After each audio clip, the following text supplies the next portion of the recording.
How do you make big goals smaller? I'm going to take you over to my trusty whiteboard and guide you through this, because many people don't go after goals at all because sometimes they feel too big, too scary, too adventurous, too out there, maybe even sometimes too boring. That can be a thing as well. So let's consider where you are right now and what you'd love to achieve. Maybe it's a body goal, maybe it's a business goal, maybe it's a life goal. I don't know what it is for you, but let's draw this out and make it much easier for you to comprehend how you can get goals that seem so out there and move closer toward them without the anxiety, without the worry, without the overwhelm. So let's consider now and then. So this is the goal, the thing, the achievement is there. This is now, and this is you now. You are where you're at right now, today, watching this video, and you want to get to the goal then, in the future, somewhere else. So you have this gap. The idea for you to get toward your goal is to obviously shorten the gap. Now, unfortunately,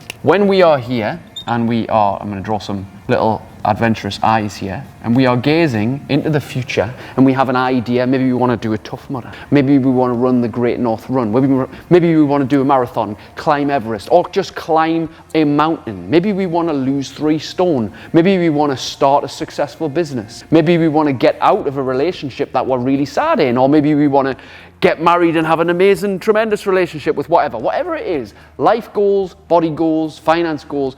You look at the goal and you think, I'd love to have that. I'd love to get there. But what happens next? Mostly we focus too much on the gap, not the goal. So the bad thing is actually, well, not bad, but the unfortunate thing is, if we are focused too much on here and here, we see how far we've got to go. We see how far it is potentially in the future. We're so clouded we can't even properly see it. We can't imagine ourselves there, over then. We can only see ourselves here. Now, how do we chunk this down? How do we make it more achievable, manageable? Well, the easiest way to do it is understand that this gap is here. It ain't going away. We need to shorten it. But most people are just thinking about how far away it is, rather than what's the first step. The first step could be just reaching out to that person, sending the text, sending the message, paying the money to start the course. What's the first step? Now, the best way is not to try and shorten the gap this way, not to try and bring the gap this way. The best way is to shorten the gap this way. So then we start to ask ourselves, rather than think about the bigger picture, it's always important to do so and have that in your field of vision, if you will, something to strive toward. But most people, when they focus on the gap and the thing, they get overwhelmed, they get stressed, they get depressed because they live in the void between expectation of what they want, how it should be, and reality of right now. Think about that. Depression, overwhelm, anxiety, frustration, fear live when we swim too much in the gap between where we are at and the unmet expectation. However, how can we shorten this gap to something which is either a next step, and I'll tell you the next thing after that. So let's consider this, shortening the gap. Next step. What's the next step in there? Like I've said, it could be the phone call, it could be paying the thing.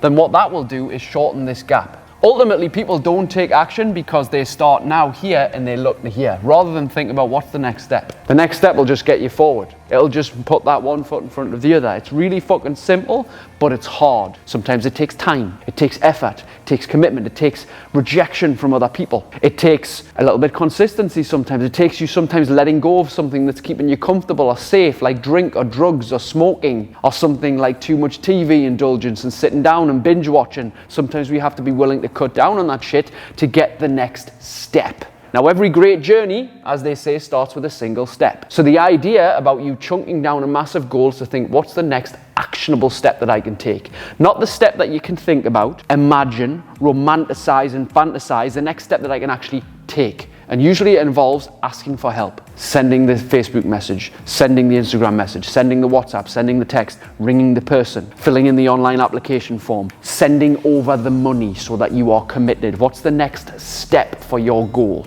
Now, once you've achieved that, you've shortened this gap. Then you may be on to the next phase, which is great because you've stepped in, you've took action. Now you are committed. Now here, once you've took the next step and you're on the journey, you are committed, right? Now when you're committed, it's difficult to quit the journey because you've put some skin in the game. Maybe you've paid, or you've said you're going to do it publicly, or maybe you're doing something for charity, or you've started on this journey and you're invested now and there's no turning back. You are committed, and that's a powerful place to be. You start to commit. Now over this period of commitment, you're going to have to take a series of different actions. Let's just split that in. You're going to have to take a series of next steps. Now each one is probably going to be a little bit harder. Some will be easy, some will be harder. But you'll also jump to a next phase. Now, if you think about it, everybody's goal is going to be different. If you want to climb Mount Everest, for example, and I know people who've done it, and I'm going to do it in my 40s as well, decided it's a goal, right? But the process to get, if I went there tomorrow, I probably wouldn't be able to do it. I'd have to train. I'd have to invest time and energy and pay for a decent person to help us up there, Sherpa, and to get the best route and the best package and the best gear that I could get to be able to survive and thrive on the mountain and not feel like it was so distressing, right? I'd need to mentally prep for it. I'd need to study about it. I need to ask other people who've done it about what they found it, what's the best, what mistakes did they learn, all the rest, right? Now this is going to be a phase.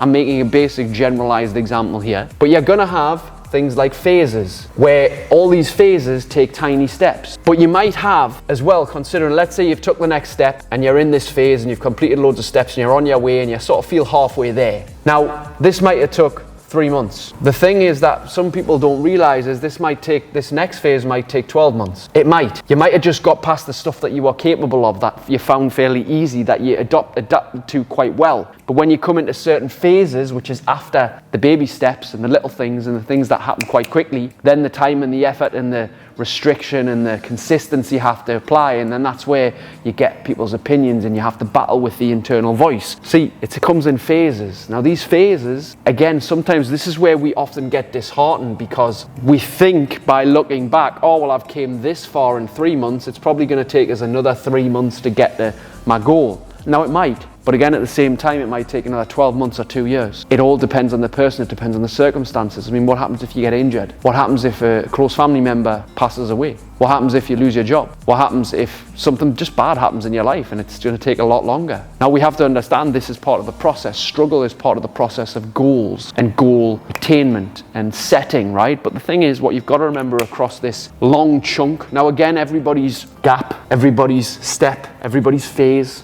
everybody's chunking down is going to be different. It's going to be different depending on what you want to do, but it's a nice way to see it, understanding the steps and there's phases, and they all might last different times. It might be linear, it might be equal, it might be 25%, 50%, 75 and 100, and you might have the same steps along the way, and great if it works like that.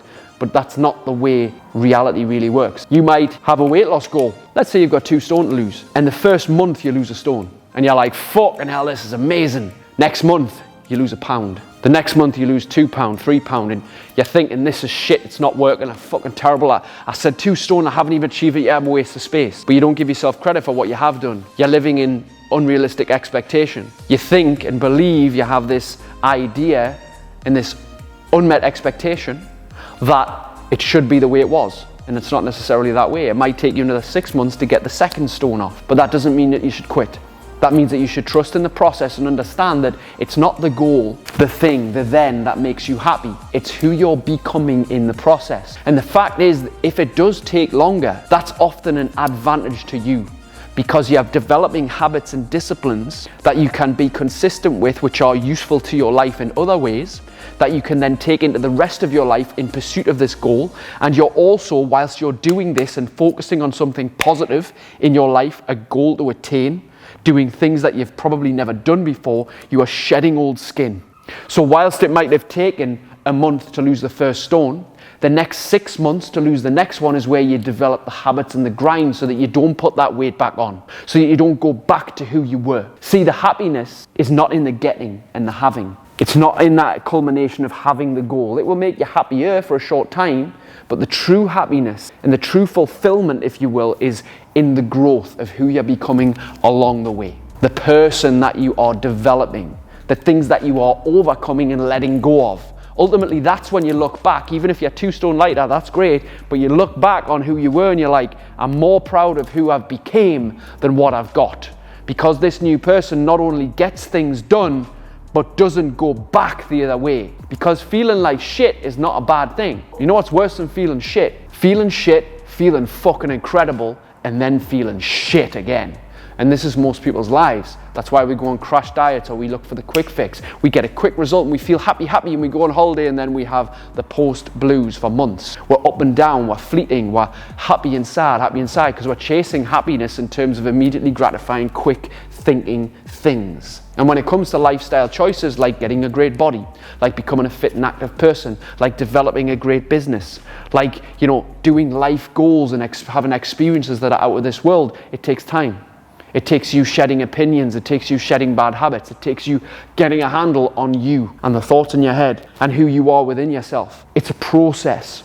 And struggle, you're supposed to fucking go through. Struggle is part of the process. Suffering, however, is a choice. That's when you choose to stay stuck and stubborn by not reaching out for help, by not taking the next step, by not being willing to go to the next phase. And you got to understand, all of your journey and your route towards your goal has a how-to somewhere. But more important than the how-to. How do I lose weight? How do I make money? How do I get out of this situation? How do I get ahead of this? More important a question than how do I is who is going to help me get there. The biggest results in my life, whether it be in my body, in my mind, in my business, in all areas of my life, has been by asking who's the person who has more expertise, knowledge and experience on this that I can ask for the cheat code, fast track to success. Find the person who's been there and done it, or the person who has the blueprint and the roadmap to say, stop going over this way, follow this and this and this and this and this, and you'll get there quicker.